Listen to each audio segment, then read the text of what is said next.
ஆகாஷ்வாணி.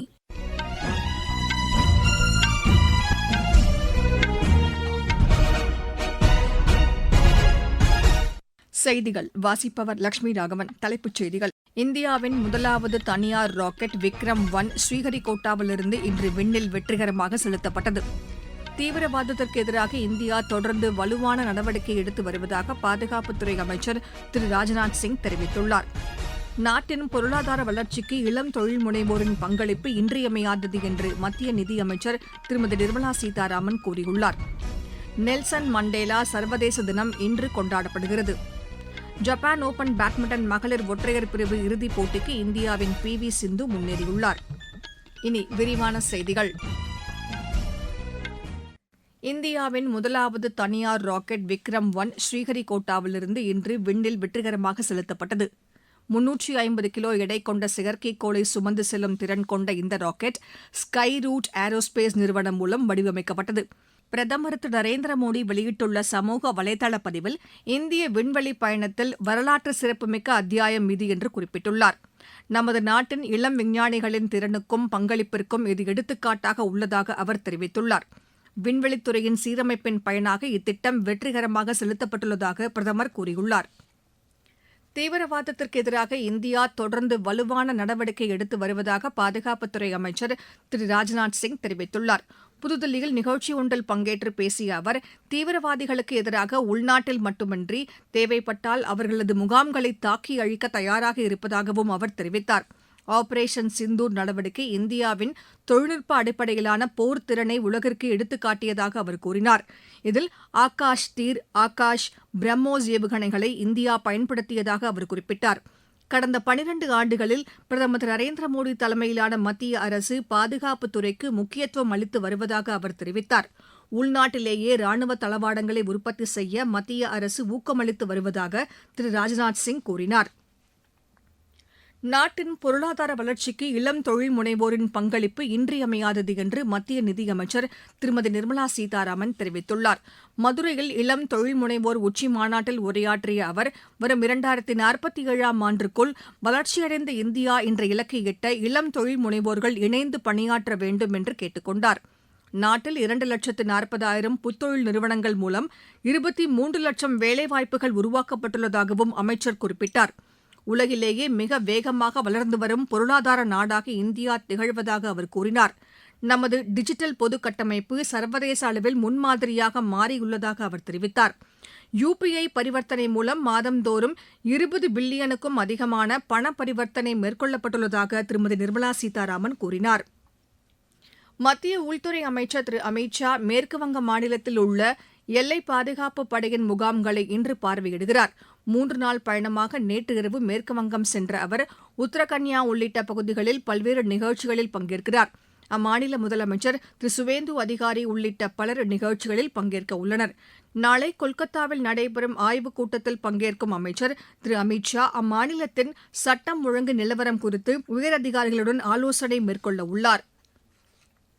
நாடாளுமன்றத்தின் மழைக்கால கூட்டத்தொடர் நாளை மறுநாள் தொடங்குகிறது. இதனையொட்டி புதுதில்லியில் நாளை அனைத்துக் கட்சி கூட்டத்திற்கு மத்திய அரசு அழைப்பு விடுத்துள்ளது. நாடாளுமன்றத்தின் இரு அவைகளும் சுமூகமாக செயல்படுவது குறித்து இக்கூட்டத்தில் விவாதிக்கப்பட உள்ளது. இந்த கூட்டத்தொடர் அடுத்த மாதம் 13ஆம் தேதி வரை நடைபெறவுள்ளது. நீங்கள் கேட்டுக்கொண்டிருப்பது ஆகாஷ்வாணியின் செய்தி அறிக்கை. ஊரக வளர்ச்சிக்கான புதிய அத்தியாயம்.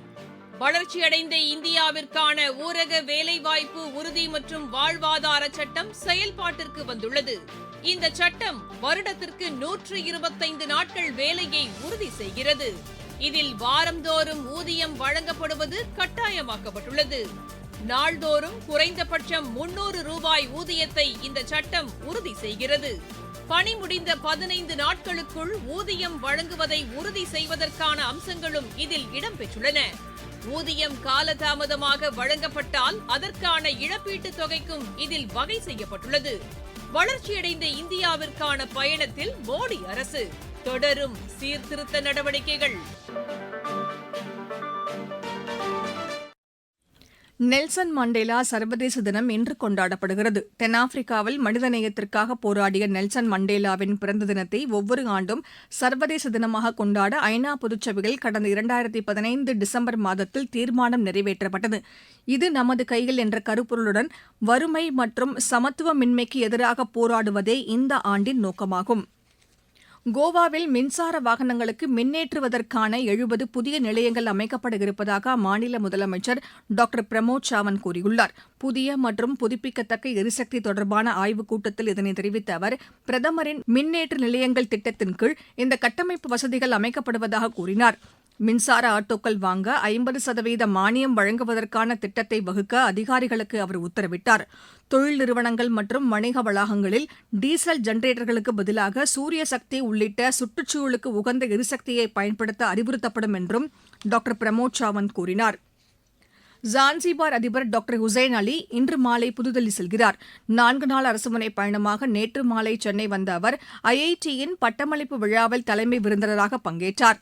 ஜான்சிபரில் சென்னை ஐஐடியின் கிளை அமைக்கப்பட்டதற்கு அவர் நன்றி தெரிவித்தார். புதுதில்லியில் நாளை குடியரசு துணைத் தலைவர் திரு சி பி ராதாகிருஷ்ணனை சந்தித்து அவர் இருதரப்பு உறவுகள் குறித்து ஆலோசனை மேற்கொள்ள உள்ளார். பின்னர் வெளியுறவுத்துறை அமைச்சர் டாக்டர் ஜெய்சங்கரை சந்திக்கும் டாக்டர் ஹுசைன் அலி இருநாட்டு உறவுகள் குறித்து பேச்சு நடத்துகிறார். புதுதில்லியில் கடந்த சில நாட்களாக உண்ணாவிரத போராட்டத்தில் ஈடுபட்டிருந்த சோனம் வாங்சுக் மருத்துவமனையில் அனுமதிக்கப்பட்டுள்ளதாக தில்லி காவல்துறை தெரிவித்துள்ளது. தில்லி உயர்நீதிமன்றத்தின் உத்தரவிற்கு ஏற்ப இவரை மருத்துவமனைக்கு கொண்டு செல்லப்பட்டதாக தில்லி காவல்துறை துணை ஆணையர் திரு சச்சின் சர்மா தெரிவித்துள்ளார். பல்வேறு கோரிக்கைகளை வலியுறுத்தி புதுதில்லி ஜந்தர் மந்தரில் சோனம் வாங்சுக் உண்ணாவிரத போராட்டத்தில் ஈடுபட்டு வந்தார். ஈரான் மீது அமெரிக்கா தொடர்ந்து தாக்குதல் நடத்தி வருகிறது. அமெரிக்க ராணுவம் வெளியிட்டுள்ள சமூக வலைதள பதிவில் ஈரானின் பண்டர் அப்பாஸ், சிரிக் உள்ளிட்ட நகரங்களில் வான்வழி தாக்குதல் நடத்தியுள்ளதாக கூறப்பட்டுள்ளது. இதனிடையே ஜோர்டன், குவைத் நாடுகளில் உள்ள அமெரிக்க ராணுவ முகாம்கள் மீது ட்ரோன் தாக்குதல் நடத்தியதாக ஈரான் தெரிவித்துள்ளது. சீனாவின் சாங்க்யூக் மாகாணத்தில் ஏற்பட்ட நிலச்சரிவு காரணமாக 8 பேர் உயிரிழந்தனர்.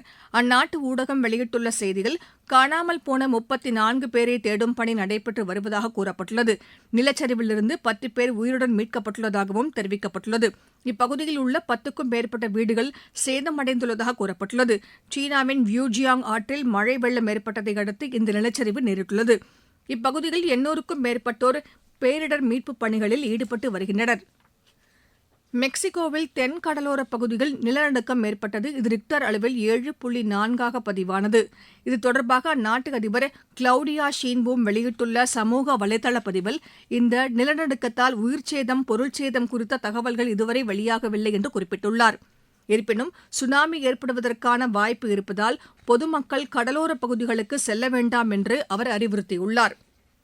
வெஸ்ட் இண்டீஸ் கிரிக்கெட் வீரர் கார்ஃபீல்ட் சோபர்ஸின் மறைவிற்கு குடியரசு துணைத் தலைவர் திரு சி பி ராதாகிருஷ்ணன் இரங்கல் தெரிவித்துள்ளார். சமூக வலைதளத்தில் அவர் வெளியிட்டுள்ள பதிவில், கார்ஃபீல்ட் சோபர்ஸ் உலகிலேயே சிறந்த கிரிக்கெட் ஆல்ரவுண்டராக திகழ்ந்தார் என்று குறிப்பிட்டுள்ளார்.